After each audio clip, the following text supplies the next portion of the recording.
CES isn't just about what's next. It's about what's possible. And when technology and humanity intersect, the answer is anything. That's because tech doesn't just solve challenges. It transforms them into opportunities. It helps us move smarter, live healthier, and experience the world in ways we never thought possible. We are not just here for a tech event. We're here to connect, to solve, to discover, together. Tech isn't just advancing, it's uniting, bringing us closer to an autonomous future, connecting us to better care, making life more connected, more dynamic, and more human. Today's challenges demand bold solutions, and CES is where they start to take shape. Breakthroughs in sustainability, advancements to help feed our growing world. This week isn't just a stage for breakthroughs, it's the spark for discovery.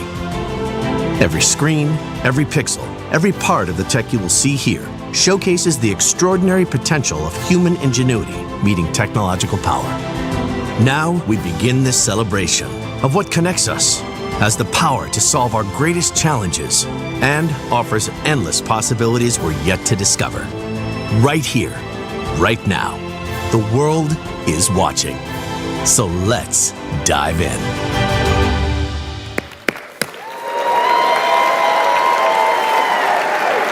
Ladies and gentlemen, welcome to CES 2025. I'm Gary Shapiro, CEO and Vice Chairman of the Consumer Technology Association, the producer of CES, and I am so thrilled to kick off this show with a keynote by one of the most consequential companies in the world. NVIDIA exemplifies the cutting-edge innovation we celebrate at CES. And founder and CEO Jensen Huang is a true visionary, demonstrating the power of ideas, technology, and conviction to drive innovation and reshape our industry and our society. I always like to say that if I'd listened a little bit more closely the last time Jensen spoke at a CTA event, I could have retired already. But over the past 3 decades, he has established NVIDIA as a force driving change across the globe in industries ranging from healthcare to automotive and entertainment. Today, NVIDIA is pioneering breakthroughs in AI and accelerated computing that touch nearly every person and every business. Thanks to his leadership, NVIDIA's innovations enable advanced chatbots, robots, software-defined vehicles, huge virtual worlds, hyper-synchronized factory floors, and so much more.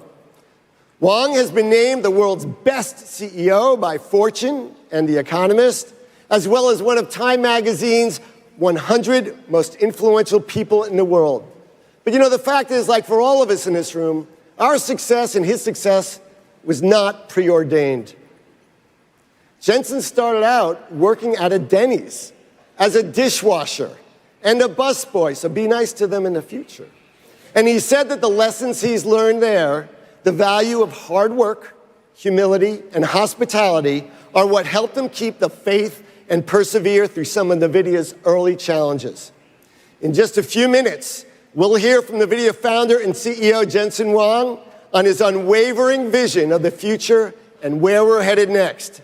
Stay tuned and have a great CES.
is how intelligence is made.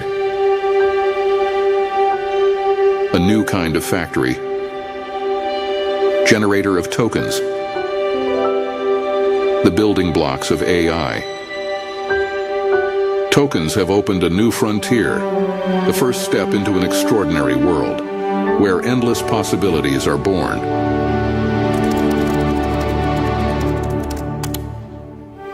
Tokens transform words into knowledge and breathe life into images. They turn ideas into videos and help us safely navigate any environment. Tokens teach robots to move like the masters.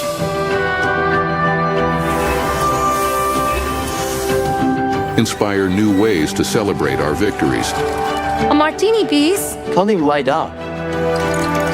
Thank you, Adam. And give us peace of mind when we need it most. Hi, Maroka. Hi, Anna. It's good to see you again. Hi, Emma. We're gonna take your blood sample today, okay? Don't worry, I'm gonna be here the whole time. They bring meaning to numbers to help us better understand the world around us.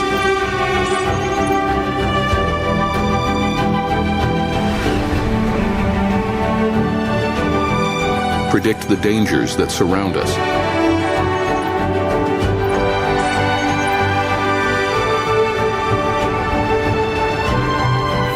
And find cures for the threats within us.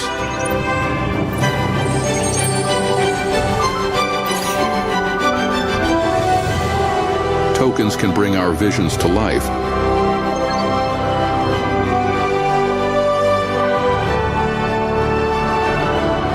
And restore what we've lost. Zachary, I got my voice back, buddy. They help us move forward. One small step at a time.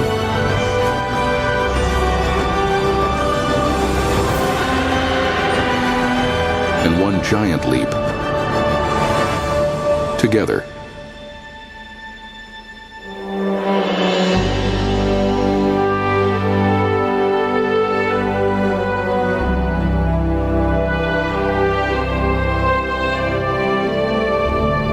And here is where it all begins.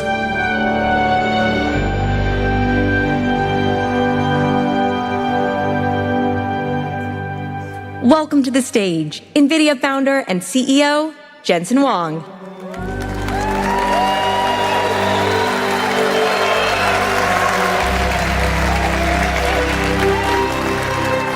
Welcome to CES! Are you excited to be in Las Vegas? Do you like my jacket? I thought I'd go the other way from Gary Shapiro. I'm in Las Vegas after all. If this doesn't work out, if all of you object, well, just get used to it. I really think you have to let this sink in. In another hour or so, you're going to feel good about it. Well, welcome to NVIDIA. In fact, you're inside NVIDIA's digital twin. And we're going to take you to NVIDIA. Ladies and gentlemen, welcome to NVIDIA. You're inside our digital twin. Everything here is generated by AI. It has been an extraordinary journey, extraordinary year, and it started in 1993. Ready, go! With NV1, we wanted to build computers that can do things that normal computers couldn't. And NV1 made it possible to have a game console in your PC. Our programming architecture was called UDA, missing the letter C until a little while later, but UDA, Unified Device Architecture. And the first developer for UDA And the first application that ever worked on UDA was Sega's Virtual Fighter. 6 years later, we invented, in 1999, the programmable GPU. And it started 20 plus years of incredible advance in this incredible processor called the GPU. It made modern computer graphics possible. And now, 30 years later, Sega's Virtual Fighter is completely cinematic. This is the new Virtual Fighter project that's coming. I just can't wait. Absolutely incredible. 6 years after that, 6 years after 1999, we invented CUDA so that we could explain or express the programmability of our GPUs to a rich set of algorithms that could benefit from it. CUDA initially was difficult to explain, and it took years, in fact. It took approximately 6 years. Somehow, 6 years later or so, 2012, Alex Karshevsky, Ilya Sutskever, and Jeff Hinton discovered CUDA, used it to process AlexNet, and the rest of it is history. AI has been advancing at an incredible pace since. Started with perception AI. We now can understand images and words and sounds. To generative AI, we can generate images and text and sounds. And now, agentic AI. AIs that can perceive, reason, plan, and act. And then the next phase, some of which we'll talk about tonight, physical AI, 2012. Now, magically, 2018, something happened that was pretty incredible. Google's Transformer was released as BERT, and the world of AI really took off. Transformers, as you know, completely changed the landscape for artificial intelligence. In fact, it completely changed the landscape for computing altogether. We recognized properly that AI was not just a new application with a new business opportunity, but AI, more importantly, machine learning enabled by transformers, was going to fundamentally change how computing works. And today, computing is revolutionized in every single layer, from hand coding, instructions that run on CPUs to create software tools that humans use. We now have machine learning that creates and optimizes neural networks that processes on GPUs and creates artificial intelligence. Every single layer of the technology stack has been completely changed. An incredible transformation in just 12 years. Well, we can now understand information of just about any modality. Surely you've seen text and images and sounds and things like that. But not only can we understand those, we can understand amino acids, we can understand physics. We understand them, we can translate them, and generate them. The applications are just completely endless. In fact, almost any AI application that you see out there, what modality is the input that it learned from? What modality of information did it translate to? And what modality of information is it generating? If you ask these three fundamental questions, just about every single application could be inferred. And so when you see application after applications that are AI-driven, AI-native, at the core of it, this fundamental concept is there. Machine learning has changed how every application is going to be built, how computing will be done, and the possibilities beyond. Well, GPUs, GeForce, in a lot of ways, all of this with AI is the house that GeForce built. GeForce enabled AI to reach the masses. And now, AI is coming home to GeForce. There are so many things that you can't do without AI. Let me show you some of it now.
That was real-time computer graphics.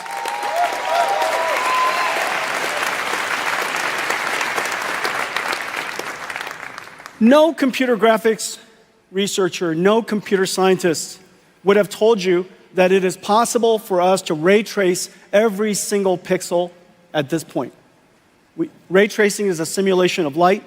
The amount of geometry that you saw was absolutely insane. It would have been impossible without artificial intelligence. There are two fundamental things that we did. We used, of course, programmable shading and ray traced acceleration to produce incredibly beautiful pixels. But then we have artificial intelligence be conditioned, be controlled by that pixel to generate a whole bunch of other pixels. Not only is it able to generate other pixels spatially, because it's aware of what the colors should be, it has been trained on a supercomputer back in NVIDIA, and so the neural network that's running on the GPU can infer and predict the pixels that we did not render. Not only can we do that, it's called DLSS, the latest generation of DLSS also generates beyond frames. It can predict the future, generating 3 additional frames for every frame that we calculate. What you saw, if we just said 4 frames of what you saw, because we're going to render 1 frame and generate 3, if I said 4 frames at full HD, 4K, that's 33 million pixels or so. Out of that 33 million pixels, we computed only 2. It is an absolute miracle that we can computationally using programmable shaders and our ray tracing engine, to compute 2 million pixels and have AI predict all of the other 33. And as a result, we're able to render at incredibly high performance because AI does a lot less computation. It takes, of course, an enormous amount of training to produce that, but once you train it, the generation is extremely efficient. So this is one of the incredible capabilities of artificial intelligence, and that's why there's so many amazing things that are happening. We used GeForce to enable artificial intelligence, and now artificial intelligence is revolutionizing GeForce. Everyone, today we're announcing our next generation, the RTX Blackwell family. Let's take a look.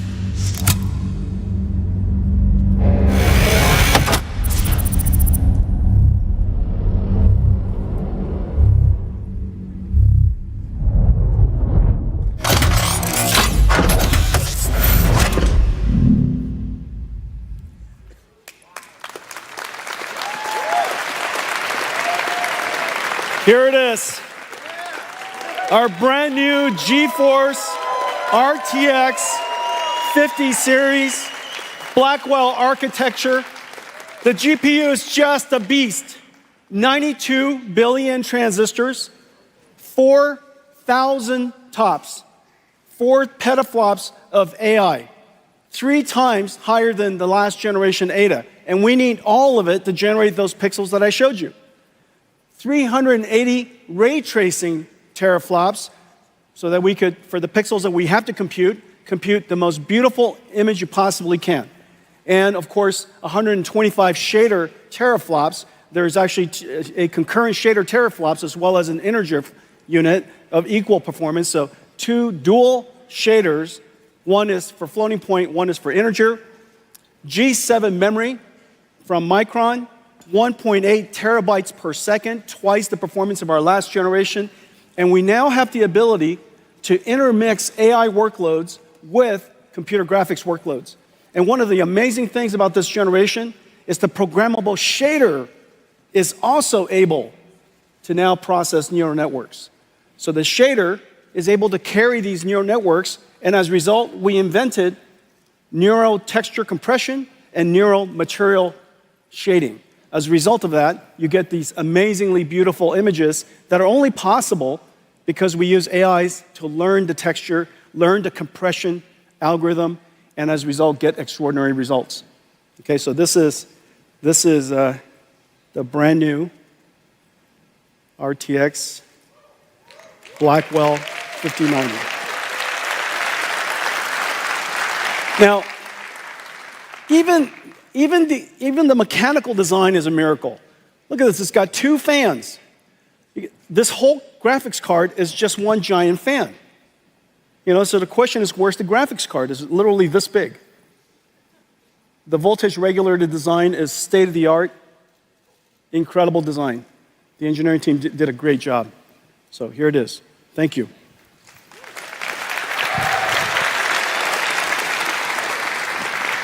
Okay, so those are the speeds and feeds, so how does it compare? Well, this is RTX 4090. I know many of you have one. I know it. Look, it's $1,599. It is one of the best investments you could possibly make. For $1,599, you bring it home to your $10,000 PC entertainment command center. Isn't that right? Don't tell me that's not true. Don't be ashamed. It's liquid cooled, fancy lights all over it. You lock it when you leave. It's the modern home theater. It makes perfect sense. And now for $1,599, you get to upgrade that and turbocharge the living daylights out of it. Well, now with the Blackwell family, RTX 5070, 4090 performance at $549.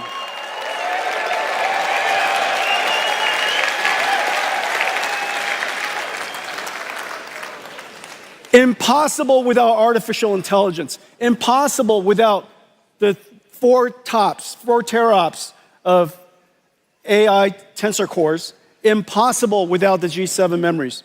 Okay, so 5070, 4090 performance, $549, and here's the whole family.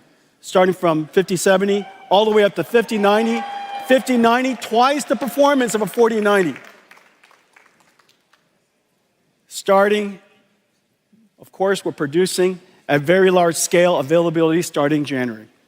Well, it is incredible, but we managed to put these in gigantic performance GPUs into a laptop. This is a 5070 laptop. For $1,299, this 5070 laptop has a 4090 performance. I think there's one here somewhere.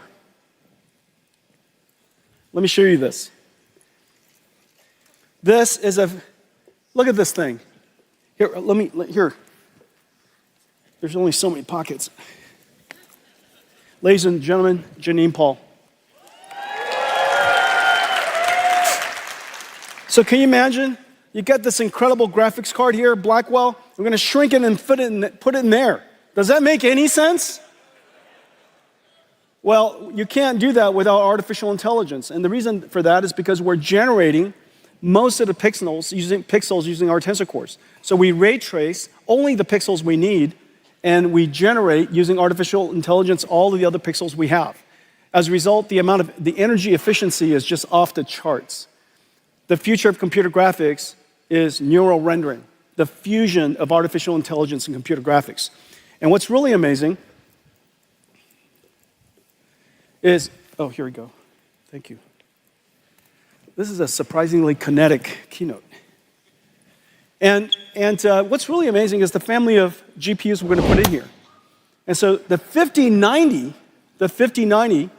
will fit into a laptop, a thin laptop. That last laptop was 14.9 millimeters. You got a 5080, 5070 Ti, and 5070. Okay? So, ladies and gentlemen, the RTX Blackwell family.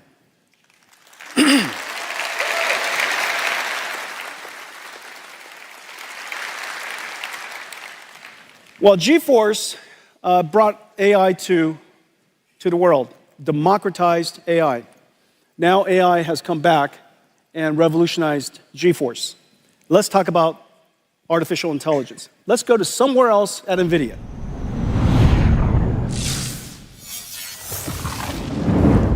This is literally our office. This is literally NVIDIA's headquarters. Okay, so let's talk about AI. The industry is chasing and racing to scale artificial intelligence. And the scaling law is a powerful model. It's an empirical law that has been observed and demonstrated by researchers and industry over several generations.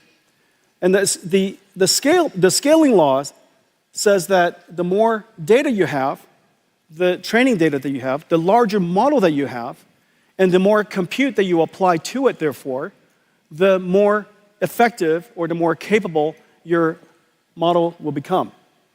And so the scaling law continues. What's really amazing is that now we're moving towards, of course, and the internet is producing about twice the amount of data every single year as it did last year. I think in the next couple of years, humanity will produce more data than all of humanity has ever produced since the beginning. And so we're still producing a gigantic amount of data, and it's becoming more multimodal. Video and images and sound, all of that data could be used to train the fundamental knowledge, the foundational knowledge of an AI. But there are, in fact, two other scaling laws that has now emerged. And it's somewhat intuitive. The second scaling law is post-training scaling law. Post-training scaling law uses techniques like reinforcement learning, human feedback. Basically, the AI produces and generates answers based on a human query. The human then, of course, gives a feedback. It's much more complicated than that, but that reinforcement learning system with a fair number of very high-quality prompts causes the AI to refine its skills. It could fine-tune its skills for particular domains. It could be better at solving math problems, better at reasoning, so on and so forth. And so it's essentially like having a mentor or having a coach give you feedback after you're done going to school. And so you get tests, you get feedback, you improve yourself. We also have reinforcement learning AI feedback, and we have synthetic data generation. These techniques are rather akin to, if you will, self-practice. You know the answer to a particular problem, and you continue to try it until you get it right. And so an AI could be presented with a very complicated and a difficult problem that is verifiable functionally, and it has an answer that we understand, maybe proving a theorem, maybe solving a geometry problem. And so these problems would cause the AI to produce answers, and using reinforcement learning, you would learn how to improve itself. That's called post-training. Post-training requires an enormous amount of computation, but the end result produces incredible models. We now have a third scaling law, and this third scaling law has to do with what's called test time scaling. Test time scaling is basically when you're being used. When you're using the AI has the ability to now apply a different resource allocation. Instead of improving its parameters, now it's focused on deciding how much computation to use to produce the answers it wants to produce. Reasoning is a way of thinking about this. Long thinking is a way to think about this. Instead of a direct inference or one-shot answer, you might reason about it. You might break down the problem into multiple steps. You might generate multiple ideas and evaluate, your AI system would evaluate which one of the ideas that you generated was the best one. Maybe it solves the problem step by step, so on and so forth. And so now test time scaling has proven to be incredibly effective. You're watching this sequence of technology and all of these scaling laws emerge as we see incredible achievements from ChatGPT to O1 to O3, and now Gemini Pro. All of these systems are going through this journey step by step by step of pre-training to post-training to test time scaling. Well, the amount of computation that we need, of course, is incredible. And we would like, in fact, that society has the ability to scale the amount of computation to produce more and more novel and better intelligence. Intelligence, of course, is the most valuable asset that we have, and it can be applied to solve a lot of very challenging problems. And so, scaling law. It's driving enormous demand for NVIDIA computing. It's driving an enormous demand for this incredible chip we call Blackwell. Let's take a look at Blackwell. Well, Blackwell is in full production. It is incredible what it looks like.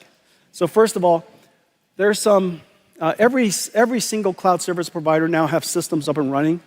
We have systems here from about 15 computer makers. It's being made about 200 different SKUs, 200 different configurations. They're liquid-cooled, air-cooled, x86, NVIDIA Grace CPU versions, NVLink 36 by 2, NVLink 72 by 1, whole bunch of different types of systems so that we can accommodate just about every single data center in the world. Well, these systems are being currently manufactured in some 45 factories. It tells you how pervasive artificial intelligence is and how much the industry is jumping onto artificial intelligence in this new computing model. Well, the reason why we're driving it so hard is because we need a lot more computation. And it's very clear that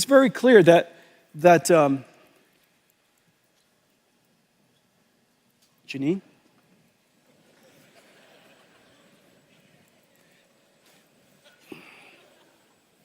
You know,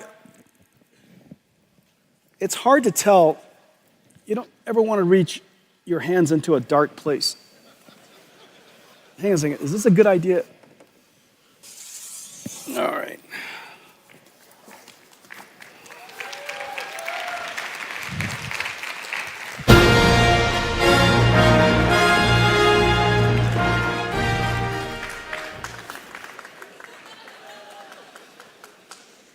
Wait for it. Wait for it. I thought I was worthy.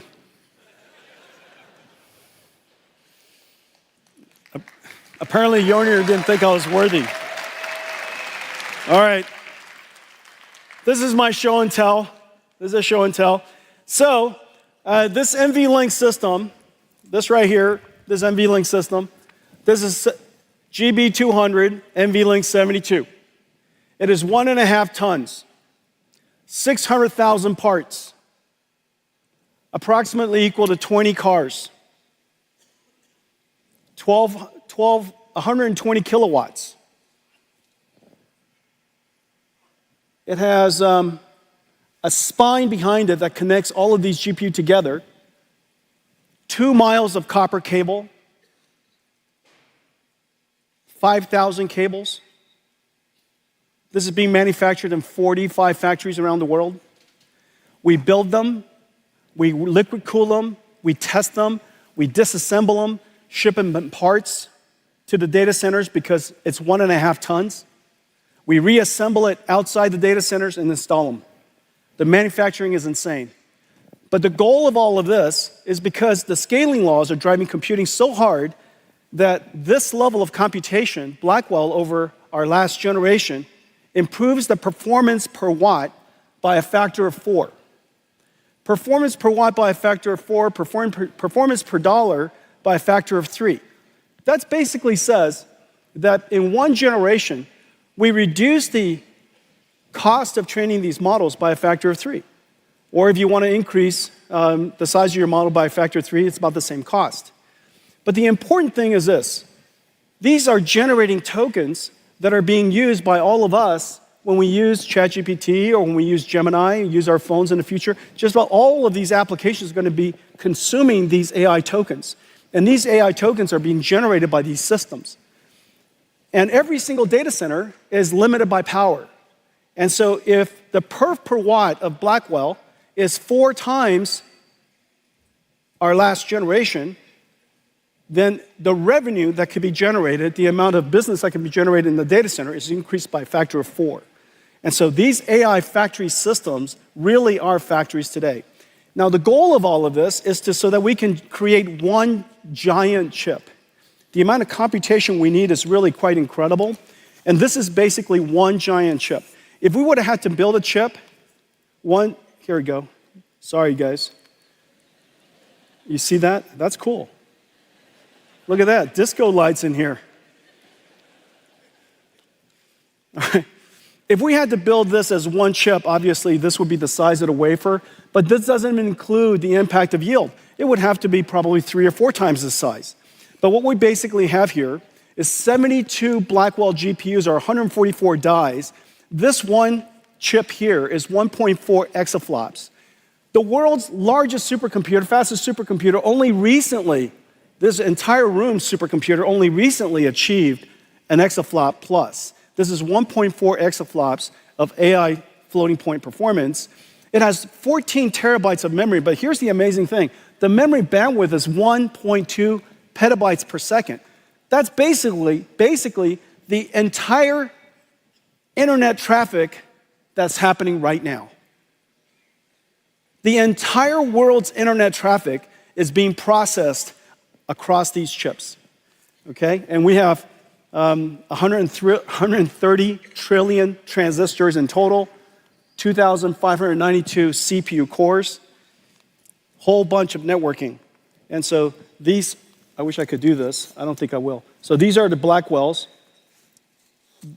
These are our ConnectX networking chips.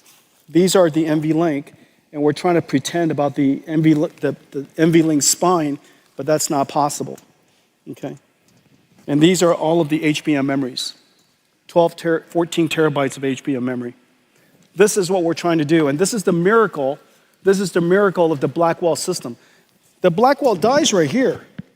It is the largest single chip the world's ever made. But yet, the miracle is really, in addition to that, this is the Grace Blackwell system. Well, the goal of all of this, of course, is so that we can, thank you, thanks.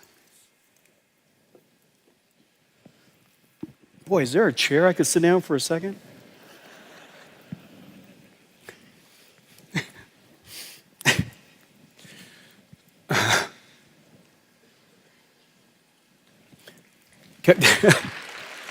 Can I have a Michelob Ultra?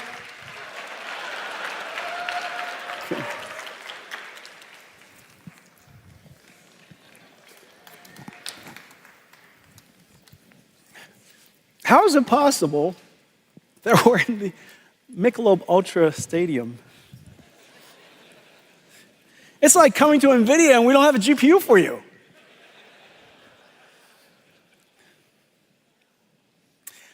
So we need an enormous amount of computation because we want to train larger and larger models.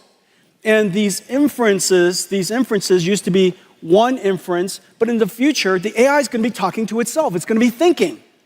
It's going to be internally reflecting, processing. So today, when the tokens are being generated at you, so long as it's coming out at 20 or 30 tokens per second, it's basically as fast as anybody can read. However, in the future, and right now with GPT-01, with the new Gemini Pro and the new the 01, 03 models, they're talking to themselves, reflecting, they're thinking.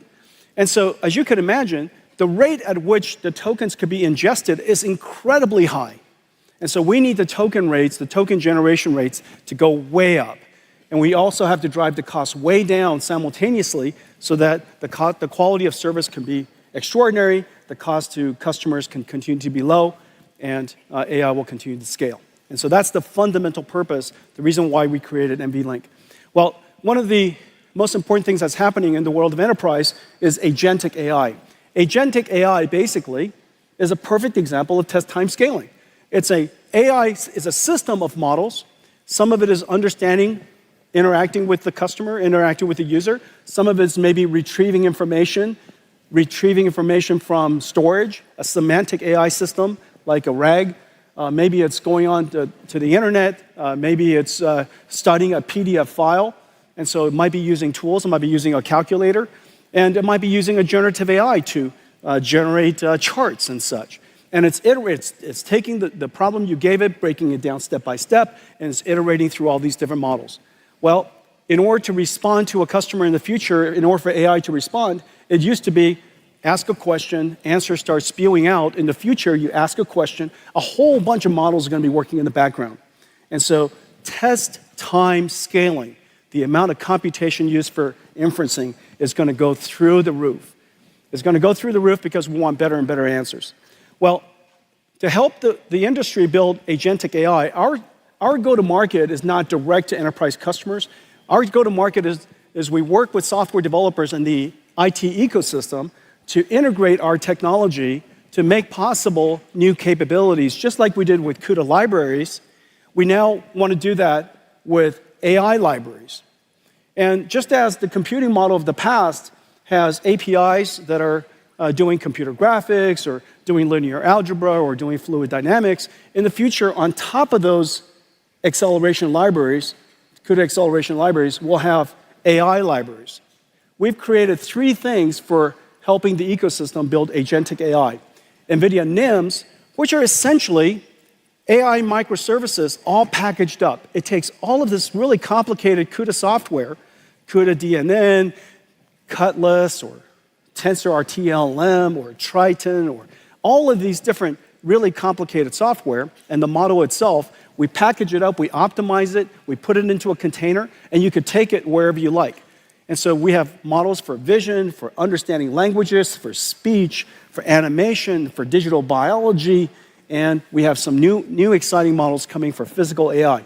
And these AI models run in every single cloud because NVIDIA's GPUs are now available in every single cloud. It's available in every single OEM. So you could literally take these models, integrate it into your software packages, create AI agents that run on Cadence, or there might be ServiceNow agents, or they might be SAP agents, and they could deploy it to their customers and run it wherever the customers want to run the software. The next layer is what we call NVIDIA NeMo. NeMo is essentially a digital employee onboarding and training evaluation system. In the future, these AI agents are essentially digital workforce that are working alongside your employees, doing things for you on your behalf. And so the way that you would bring these specialized agents these special agents into your company is to onboard them, just like you onboard an employee.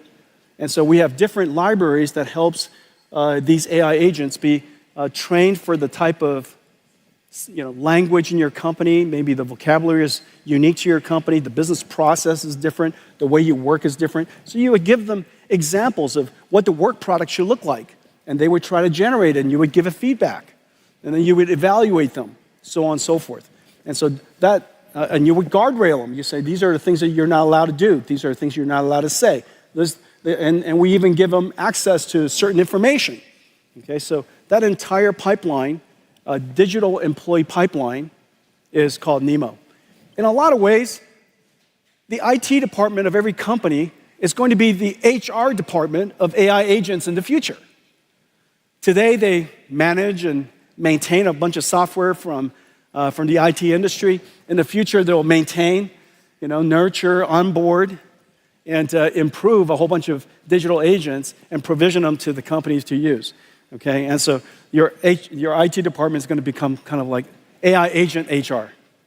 And on top of that, we provide a whole bunch of blueprints that our ecosystem could take advantage of. All of this is completely open source, and so you could take it and modify the blueprints. We have blueprints for all kinds of different types of agents. Well, today we're also announcing that we're doing something that's really cool and I think really clever. We're announcing a whole family of models that are based off of Llama, the NVIDIA Llama Nemotron language foundation models. Llama 3.1 is a complete phenomenon. The download of Llama 3.1 from Meta, 650,000 times, something like that. It has been derived and turned into other models, about 60,000 other different models. It is singularly the reason why just about every single enterprise and every single industry has been activated to start working on AI. Well, the thing that we did was we realized that the Llama models really could be better fine-tuned for enterprise use. And so we fine-tune them using our expertise and our capabilities, and we turn them into the Llama Nemotron suite of open models. There are small ones that interact in very, very fast response time, extremely small. They're what we call super Llama Nemotron supers. They're basically your mainstream versions of your models. Or your ultra model. The ultra model could be used to be a teacher model for a whole bunch of other models.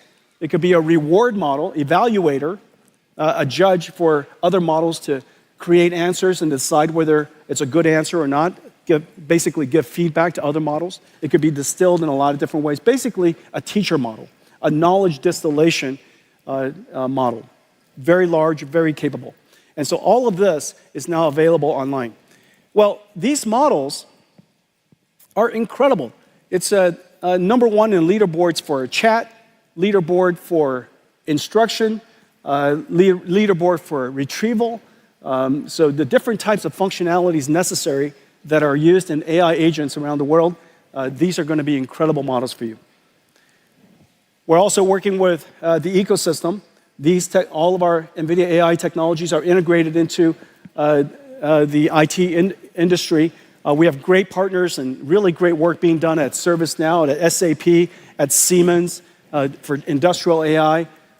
Cadence is doing great work. Synopsys is doing great work. I'm really proud of the work that we do with Perplexity. As you know, they revolutionized search. Yeah, really fantastic stuff. Codium, every software engineer in the world. This is going to be the next giant AI application, next giant AI service, period, is software coding. 30 million software engineers around the world. Everybody is going to have a software assistant helping them code. If not, obviously you're going to be way less productive and create lesser good code. And so this is 30 million. There's 1 billion knowledge workers in the world. It is very, very clear AI agents is probably the next robotics industry and likely to be a multi-trillion-dollar opportunity. Well, let me show you some of the blueprints that we've created and some of the work that we've done with our partners with these AI agents. AI agents are the new digital workforce, working for and with us. AI agents are a system of models that reason about a mission, break it down into tasks, and retrieve data or use tools to generate a quality response. NVIDIA's Agentic AI building blocks, NIM pre-trained models, and NeMo framework let organizations easily develop AI agents and deploy them anywhere. We will onboard and train our agentic workforces on our company's methods, like we do for employees. AI agents are domain-specific task experts. Let me show you 4 examples. For the billions of knowledge workers and students, AI research assistant agents ingest complex documents like lectures, journals, financial results, and generate interactive podcasts for easy learning. By combining a UNet regression model with a diffusion model, CoreDiff can downscale global weather forecasts down from 25 kilometers to 2 kilometers. Developers, like at NVIDIA, manage software security AI agents that continuously scan software for vulnerabilities, alerting developers to what action is needed. Virtual Lab AI agents help researchers design and screen billions of compounds to find promising drug candidates faster than ever. And video analytics AI agents, built on an NVIDIA Metropolis blueprint, including NVIDIA Cosmos Nemotron vision language models, Llama Nemotron LLMs, and NeMo Retriever. Metropolis agents analyze content from the billions of cameras generating 100,000 petabytes of video per day. They enable interactive search, summarization, and automated reporting, and help monitor traffic flows, flagging congestion or danger. In industrial facilities, They monitor processes and generate recommendations or improvement. Metropolis agents centralize data from hundreds of cameras and can reroute workers or robots when incidents occur. The age of agentic AI is here for every organization. Okay. That was the first pitch at a baseball game. That was not generated. I just felt that none of you were impressed. Okay, so AI was created in the cloud and for the cloud. AI is created in the cloud and for the cloud. And for enjoying AI on phones, of course, it's perfect. Very, very soon, we're going to have a continuous AI that's going to be with you. And when you use those Meta glasses, you could, of course, point at something, look at something, and ask it, whatever information you want. And so AI is perfect in the cloud. It was created in the cloud, it's perfect in the cloud. However, we would love to be able to take that AI everywhere. I've mentioned already that you could take NVIDIA AI to any cloud, but you could also put it inside your company. But the thing that we want to do more than anything is put it on our PC as well. And so, as you know, Windows 95 revolutionized the computer industry. It made possible this new suite of multimedia services, and it changed the way that applications was created forever.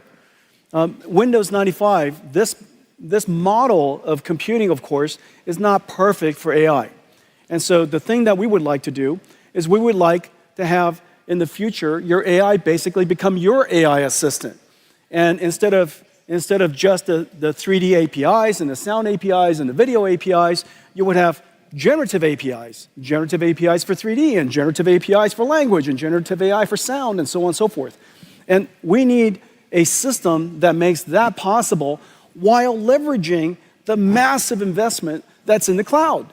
There's no way that the world can create yet another way of programming AI models. It's just not going to happen. And so if we could figure out a way to make Windows PC a world-class AI PC, it would be completely awesome. And it turns out the answer is Windows. It's Windows WSL2. Windows WSL2. Windows WSL2 basically is two operating systems within one. It works perfectly. It's developed for developers, and it's developed so that you can have access to bare metal. WSL2 has been optimized for cloud-native applications. It is optimized for, and very importantly, it's been optimized for CUDA.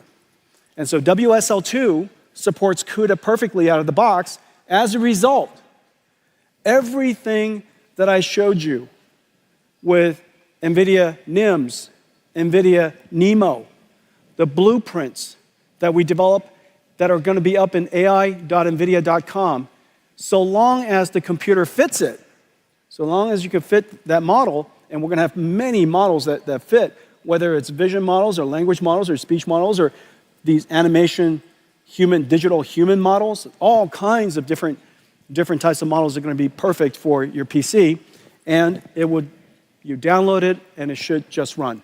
And so our focus is to turn Windows WSL2, Windows PC, into a target first-class platform that we will support and maintain for as long as we shall live. And so this is an incredible thing for engineers and developers everywhere. Let me show you something that we can do with that. This is one of the examples of a blueprint we just made for you. Generative AI synthesizes amazing images from simple text prompts. Yet image composition can be challenging to control using only words. With NVIDIA NIM microservices, creators can use simple 3D objects to guide AI image generation. Let's see how a concept artist can use this technology to develop the look of a scene. They start by laying out 3D assets, created by hand or generated with AI. Then use an image generation NIM, such as Flux, to create a visual that adheres to the 3D scene. Add or move objects to refine the composition. Change camera angles to frame the perfect shot. Or reimagine the whole scene with a new prompt. Assisted by generative AI and NVIDIA NIM, and artists can quickly realize their vision. NVIDIA AI for your PCs. Hundreds of millions of PCs in the world with Windows, and so we could get them ready for AI. OEMs, all the PC OEMs we work with, just basically all of the world's leading PC OEMs, are going to get their PCs ready for this stack. And so AI PCs are coming to a home near you.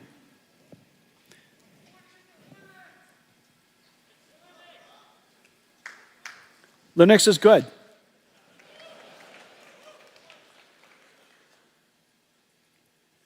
Okay, let's talk about physical AI. Speaking of Linux, let's talk about physical AI. So, physical AI. Imagine, whereas your large language model, you give it your context, your prompt on the left, and it generates tokens one at a time to produce the output. That's basically how it works. The amazing thing is this model in the middle is quite large, has billions of parameters. The context length is incredibly large because you might decide to load in a PDF. In my case, I might load in several PDFs before I ask it a question. Those PDFs are turned into tokens. The basic attention characteristic of a transformer has every single token find its relationship and relevance against every other token. So you could have hundreds of thousands of tokens, and the computational load increases quadratically. And it does this, all of the parameters, all of the input sequence, process it through every single layer of the transformer, and it produces one token. That's the reason why we needed Blackwell. And then the next token is produced when the current token is done. It puts the current token into the input sequence and takes that whole thing and generates the next token. It does it one at a time. This is the transformer model. It's the reason why it is so incredibly effective, computationally demanding. What if instead of PDFs, it's your surrounding? And what if instead of the prompt, a question, it's a request?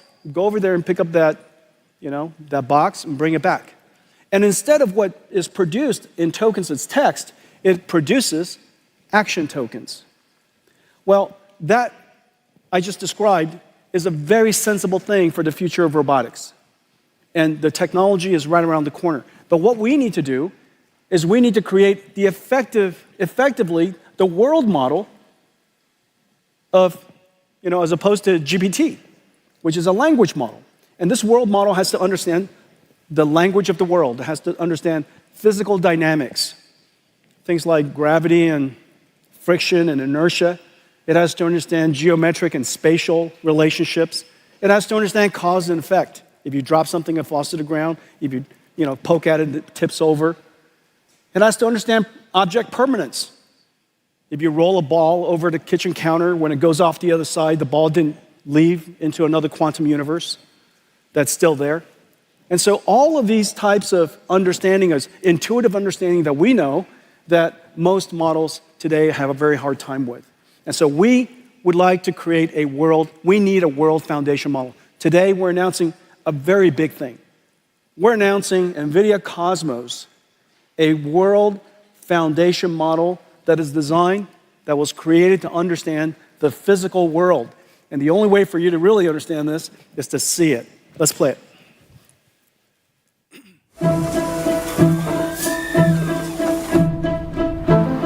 The next frontier of AI is physical AI.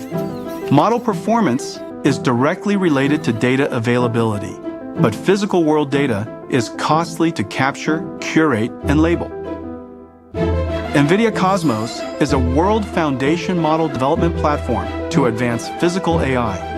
It includes auto-regressive world foundation models, diffusion-based world foundation models, advanced tokenizers, and an NVIDIA CUDA, an AI-accelerated data pipeline.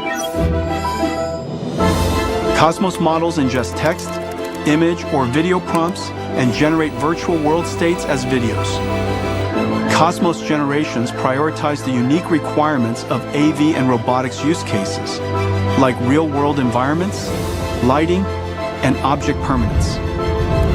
Developers use NVIDIA Omniverse to build physics-based, geospatially accurate scenarios, then output Omniverse renders into Cosmos, which generates photoreal, physically based synthetic data.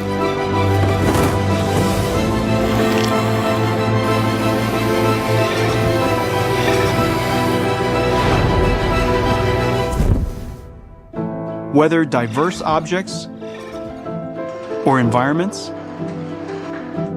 conditions like weather or time of day, or edge case scenarios. Developers use Cosmos to generate worlds for reinforcement learning AI feedback to improve policy models, or to test and validate model performance, even across multi-sensor views. Cosmos can generate tokens in real time, bringing the power of foresight and multiverse simulation to AI models, generating every possible future to help the model select the right path. Working with the world's developer ecosystem, NVIDIA is helping advance the next wave of physical AI.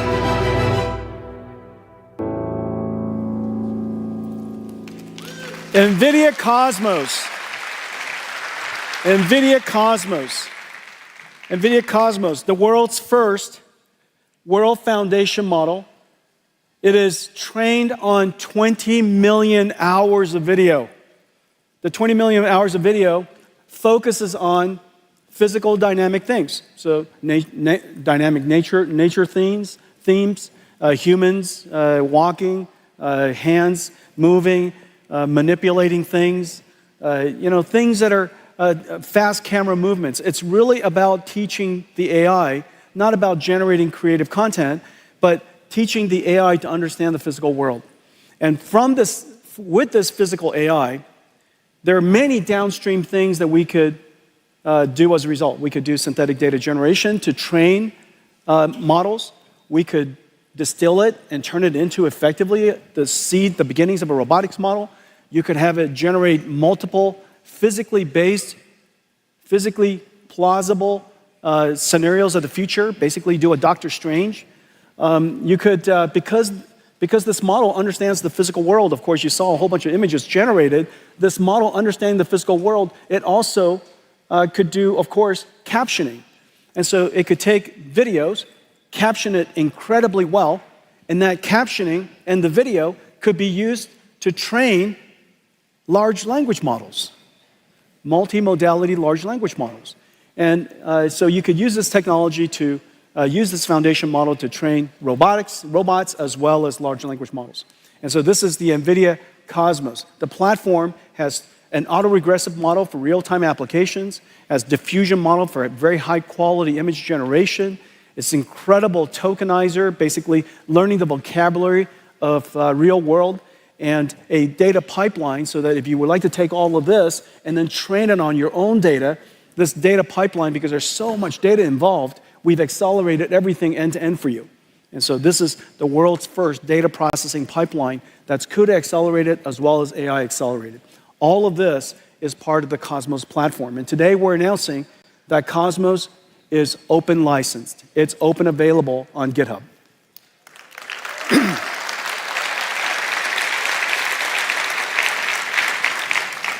We hope that this moment, and there's a small, medium, large for very fast models, mainstream models, and also teacher models, basically not knowledge transfer models.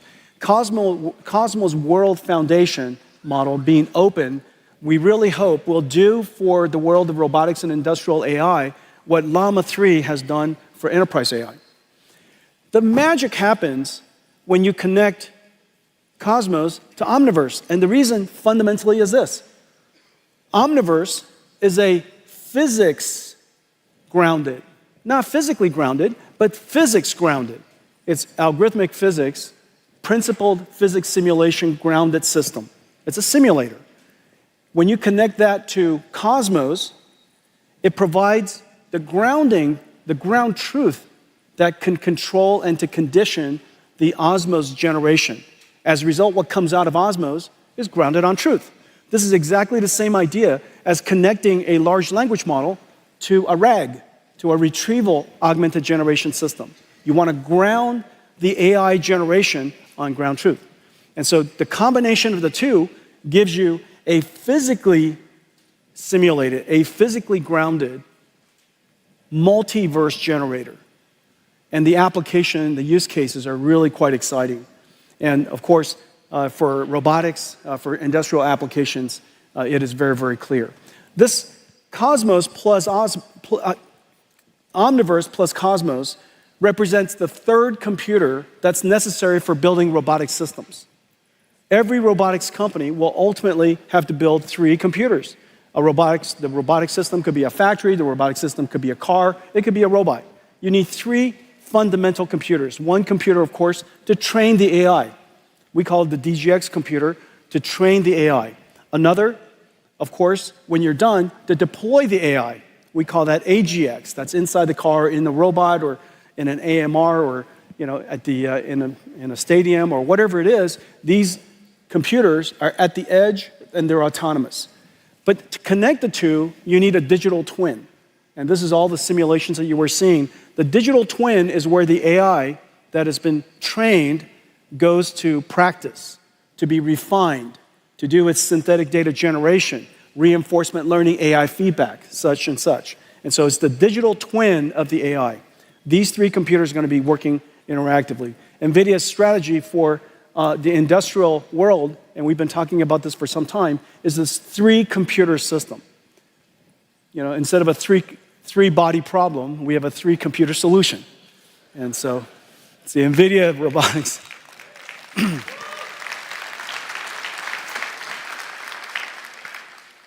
So let me give you 3 examples. All right, so the first example is how we apply all of this to industrial digitalization. There are millions of factories, hundreds of thousands of warehouses. That's basically it's the backbone of a $50 trillion manufacturing industry. All of that has to become software defined. All of it has to have automation in the future. And all of it will be infused with robotics. Well, we're partnering with Kion, the world's leading warehouse automation solutions provider, and Accenture, the world's largest professional services provider, and they have a big focus in digital manufacturing. And we're working together to create something that's really special. And I'll show you that in a second. But our go-to-market is essentially the same as all of the other software platforms and all the technology platforms that we have. Through the developers and ecosystem partners, and we have just a growing number of ecosystem partners connecting to Omniverse. And the reason for that is very clear. Everybody wants to digitalize the future of industries. There's so much waste, so much opportunity for automation in that $50 trillion of the world's GDP. So let's take a look at that. This one example that we're doing with Kion and Accenture. Kion, the supply chain solution company, Accenture, a global leader in professional services, and NVIDIA are bringing physical AI to the $1 trillion warehouse and distribution center market. Managing high-performance warehouse logistics involves navigating a complex web of decisions influenced by constantly shifting variables. These include daily and seasonal demand changes, space constraints, workforce availability, and the integration of diverse robotic and automated systems. And predicting operational KPIs of a physical warehouse is nearly impossible today. To tackle these challenges, Kion is adopting Mega, an NVIDIA Omniverse blueprint for building industrial digital twins to test and optimize robotic fleets. First, Kion's warehouse management solution assigns tasks to the industrial AI brains in the digital twin, such as moving a load from a buffer location to a shuttle storage solution. The robot's brains are in a simulation of a physical warehouse, digitalized into Omniverse using OpenUSD connectors to aggregate CAD, video and image to 3D, LiDAR to point cloud, and AI-generated data. The fleet of robots execute tasks by perceiving and reasoning about their Omniverse digital twin environment, planning their next motion and acting. The robot brains can see the resulting state through sensor simulations and decide their next action. The loop continues while Mega precisely tracks the state of everything in the digital twin. Now, Keon can simulate infinite scenarios at scale while measuring operational KPIs, such as throughput, efficiency, and utilization, all before deploying changes to the physical warehouse.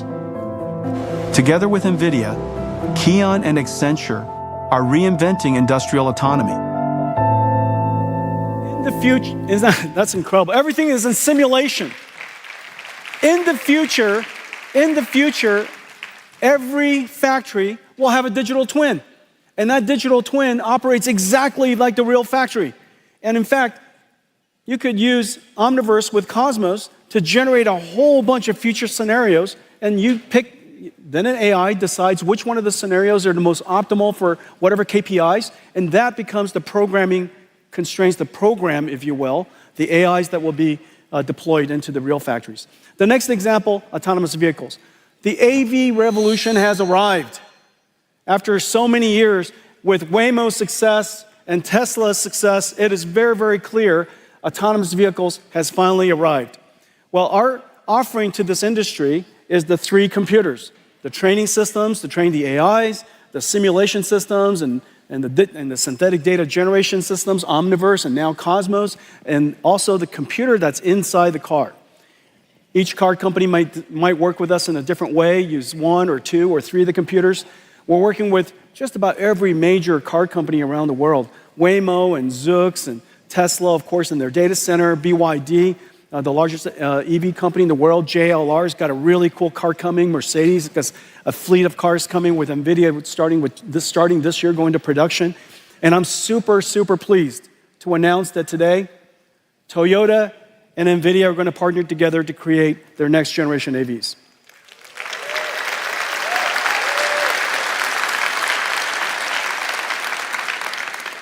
Just so many cool companies, Lucid and Rivian and Xiaomi and of course Volvo, just so many different companies. Wabi is building self-driving trucks. Aurora, we announced this week also that Aurora is going to use NVIDIA to build self-driving trucks.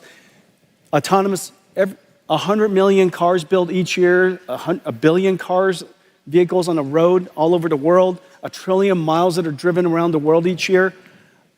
That's all going to be either highly autonomous or, fully autonomous coming up. And so this is going to be a very large industry. I predict that this will likely be the first multi-trillion-dollar robotics industry. This business for us, notice in just a few of these cars that are starting to ramp into the world, our business is already $4 billion, and this year probably on a run rate about $5 billion. So really significant business already. This is going to be very large. Well, today we're announcing that our next generation processor for the car, our next generation computer for the car, is called Thor. I have one right here. Hang on a second. Okay, this is Thor. This is Thor. This is a robotics computer. This is a robotics computer. It takes sensors and just a madness amount of sensor information, process it. Umpteen cameras, high resolution, radars, lidars, they're all coming into this chip. And this chip has to process all that sensor, turn them into tokens, put them into a transformer, and predict the next path. And this AV computer is now in full production. Thor is 20 times the processing capability of our last generation Orin, which is really the standard of autonomous vehicles today. And so this is just really quite incredible. Thor is in full production. This robotics processor, by the way, also goes into a full robot. And so it could be an AMR, it could be a humanoid robot, it could be the brain, it could be the manipulator. This processor basically is a universal robotics computer. The second part of our drive system that I'm incredibly proud of is the dedication to safety. Drive OS, I'm pleased to announce, is now the first software-defined programmable AI computer that has been certified up to ASIL D, which is the highest standard of functional safety for automobiles. The only and the highest. And so I'm really, really proud of this. ASIL-D, ISO 26262. It is the work of some 15,000 engineering years. This is just extraordinary work. And as a result of that, CUDA is now a functional, safe computer. And so if you're building a robot, NVIDIA CUDA, yeah.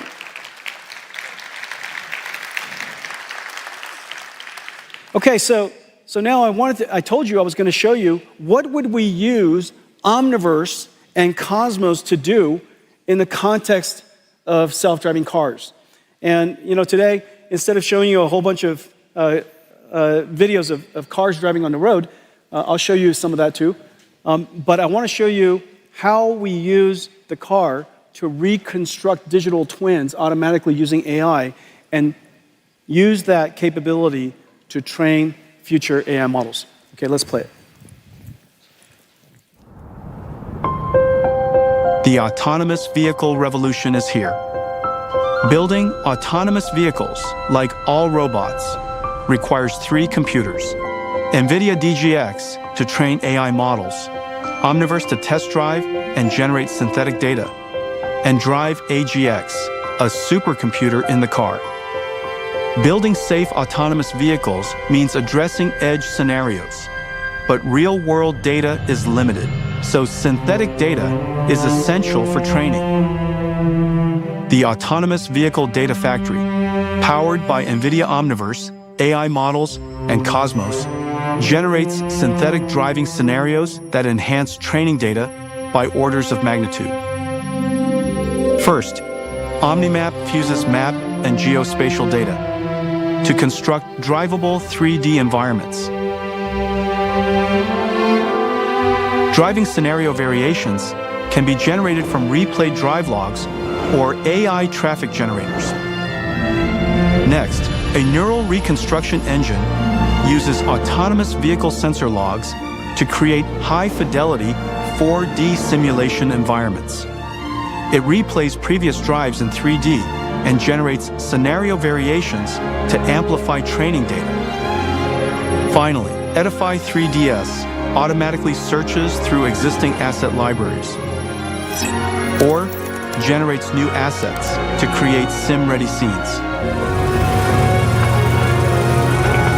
The Omniverse scenarios are used to condition Cosmos to generate massive amounts of photorealistic data, reducing the sim-to-real gap.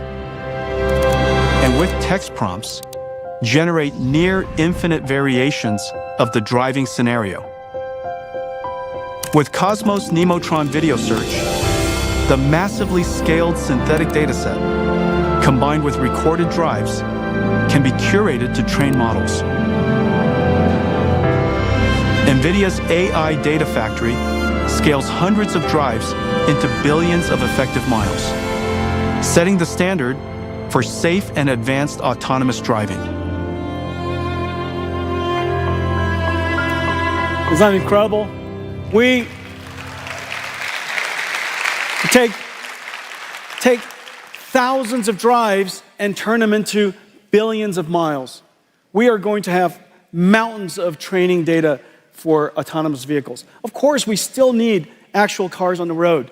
Of course, we will continuously collect data for as long as we shall live. However, synthetic data generation using this multiverse, physically based, physically grounded capability so that we generate data for training AIs that are physically grounded and accurate and or plausible so that we could have an enormous amount of data to train with. The AV industry is here. This is an incredibly exciting time, super excited about the next several years. I think you're going to see, just as computer graphics was revolutionized such incredible pace, you're going to see the pace of AV development increasing tremendously over the next several years.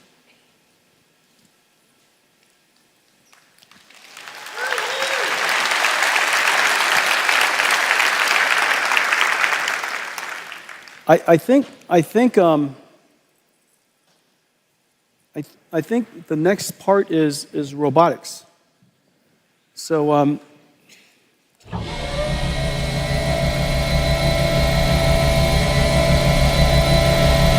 Humanoid robots. My friends,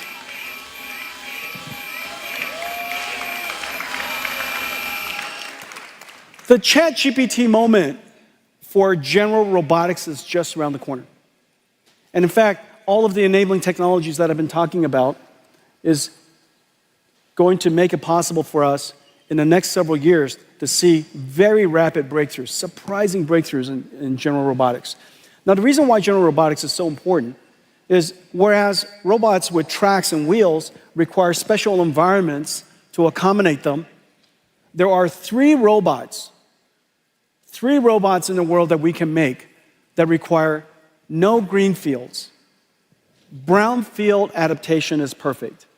If we could possibly build these amazing robots, we could deploy them in exactly the world that we've built for ourselves. These three robots are, one, agentic robots and agentic AI, because they're information workers. So long as they could accommodate the computers that we have in our offices, it's going to be great. Number two, self-driving cars. And the reason for that is we spent 100 plus years building roads and cities. And then number three, humanoid robots. If we have the technology to solve these three, this will be the largest technology industry the world's ever seen. And so we think that the robotics era is just around the corner. The critical capability is how to train these robots.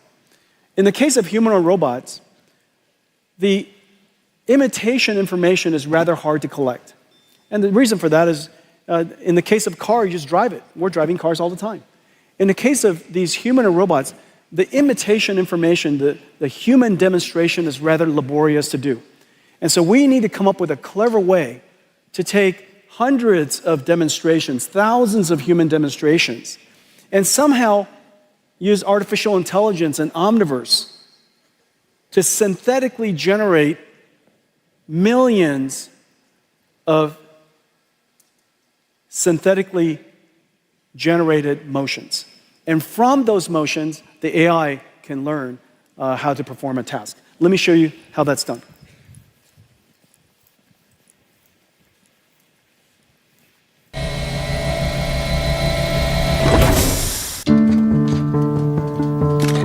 Developers around the world are building the next wave of physical, AI-embodied robots, humanoids.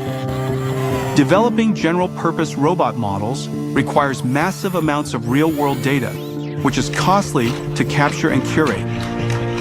NVIDIA Isaac GR00T helps tackle these challenges, providing humanoid robot developers with four things: robot foundation models, data pipelines, simulation frameworks, and a Thor robotics computer. The NVIDIA Isaac GR00T blueprint for synthetic motion generation is a simulation workflow for imitation learning, enabling developers to generate exponentially large datasets from a small number of human demonstrations. First, GR00T Teleop enables skilled human workers to portal into a digital twin of their robot using the Apple Vision Pro. This means operators can capture data even without a physical robot, and they can operate the robot in a risk-free environment, eliminating the chance of physical damage or wear and tear. To teach a robot a single task, operators capture motion trajectories through a handful of teleoperated demonstrations, then use GR00T Mimic to multiply these trajectories into a much larger dataset. Next, they use GR00T Gen, built on Omniverse and Cosmos for domain randomization and 3D to real upscaling, generating an exponentially larger dataset. The Omniverse and Cosmos multiverse simulation engine provides a massively scaled dataset to train the robot policy. Once the policy is trained, developers can perform software-in-the-loop testing and validation in Isaac Sim before deploying to the real robot. The age of general robotics is arriving, powered by NVIDIA Isaac GR00T. We're going to have mountains of data to train robots with. NVIDIA Isaac GR00T NVIDIA Isaac Group. This is our platform to provide technology elements to the robotics industry to accelerate the development of general robotics. And, well, I have one more thing that I want to show you. None of this would be possible if not for this incredible project that we started about a decade ago. Inside the company was called Project Digits, Deep Learning GPU Intelligence Training System. Digits. Well, before we launched it, I shrunk it to DGX and to harmonize it with RTX, AGX, OVX, and all of the other X's that we have in the company. And it really revolutionized, DGX1 really revolutionized, where's DGX1? DGX1 revolutionized artificial intelligence. The reason why we built it was because we wanted to make it possible for researchers and startups to have an out-of-the-box AI supercomputer. Imagine the way supercomputers were built in the past.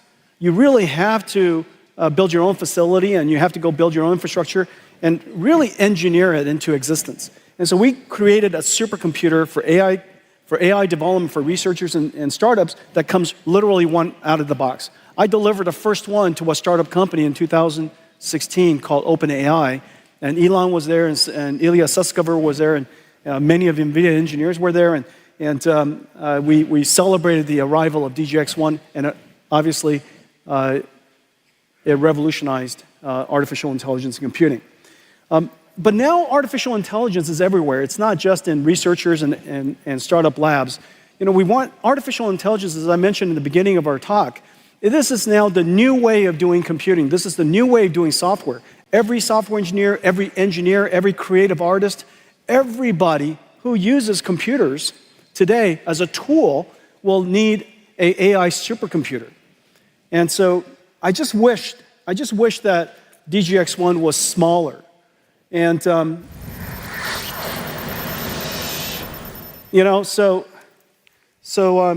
imagine, ladies and gentlemen,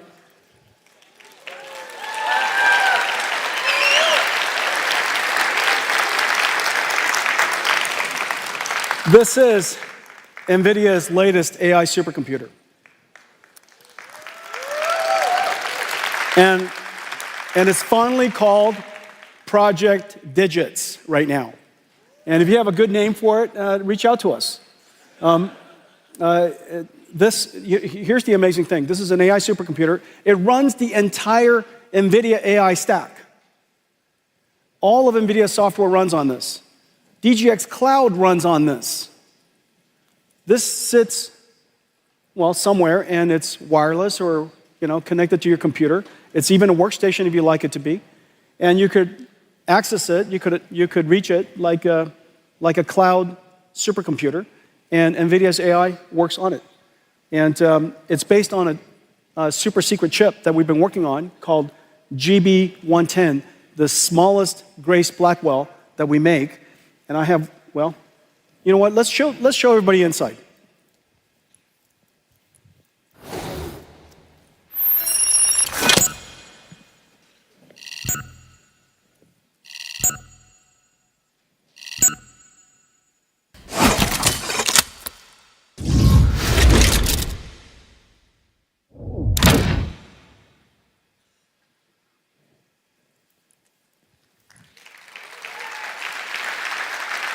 It's just so cute.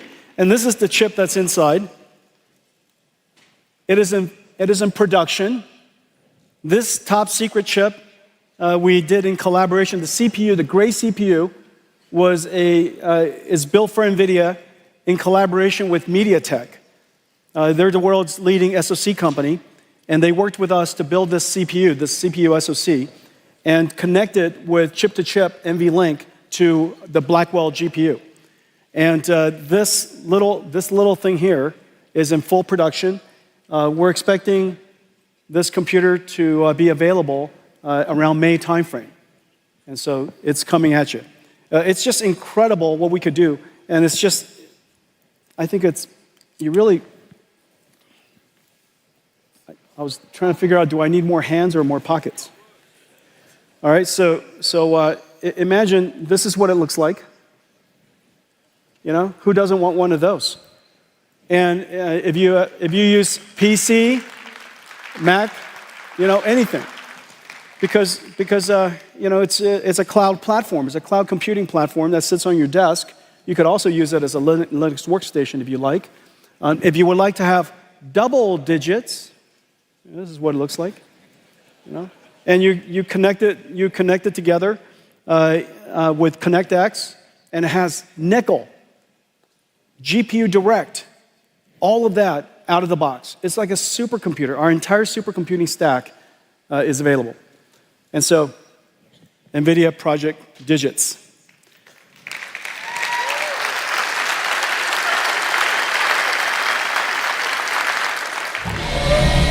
Okay. Well, let me tell you what I told you. I told you that we are in production with 3 new Blackwells. Not only is the Grace Blackwell supercomputers, NVLink 72s, in production all over the world, we now have 3 new Blackwell systems in production. One amazing AI foundational world foundation model, the world's first physical AI foundation model. Is open, available to activate the world's industries of robotics and such. And 3 robotics. 3 robots. We're working on Agentic AI, humanoid robots, and self-driving cars. It's been an incredible year. I want to thank all of you for your partnership. Thank all of you for coming. I made you a short video to reflect on last year and look forward to the next year. Play, please.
Have a great CES, everybody.